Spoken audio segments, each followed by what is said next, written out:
Bonjour, je suis Christian Ernst, chef cuisinier. Je collabore avec le comptoir des Salaisons, atelier artisanal situé dans le quartier de l'Estac à Marseille, ma ville natale. J'élabore pour eux des recettes de plats cuisinés typiquement provençaux, comme la daube provençale, les pieds épaquets, la gardienne de taureau, les tripes à la provençale et les alouettes sans tête. Et aujourd'hui, je vais vous apprendre à présenter ces plats qui ont mijoté doucement à la marmite et à dresser des assiettes graphiques et contemporaines avec ces plats traditionnels. Car quand vous faites le choix de ces plats de qualité, ça vaut le coup de pouvoir les magnifier jusque dans l'assiette. Et maintenant, suivez-moi sur le dressage de la daube provençale.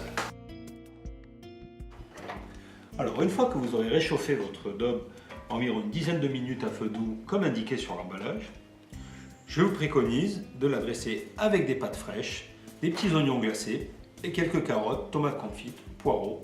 C'est un peu un mélange de légumes qu'on peut utiliser pour ce plat. Donc une fois que vous aurez tout remis en température, vous pouvez mettre les carottes dans le jus de la daube afin qu'elles prennent du goût et qu'elles se réchauffent. Pareil avec les oignons glacés. Une fois que tout est en température et que les pâtes sont chaudes, dans un cercle métallique, dressez un fond de pâte, mettez un petit peu de jus dessus, histoire de bien aromatiser. Récupérez les légumes avec les morceaux de viande. Alors on essaye d'utiliser environ 3 à 4 morceaux de viande par personne.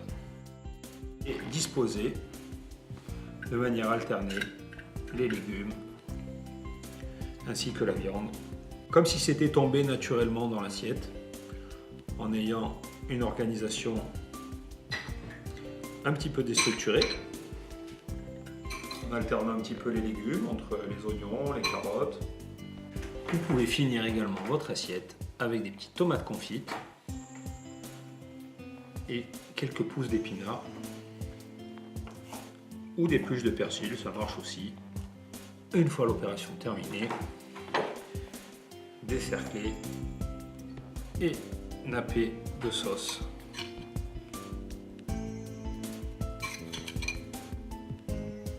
On finira avec un petit peu de fleur de sel et d'huile d'olive.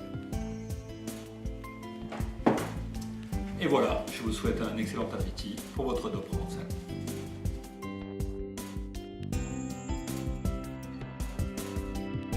Et maintenant, n'hésitez pas à découvrir les autres conseils de dressage que j'ai élaborés pour toutes les recettes du comptoir des Salaisons.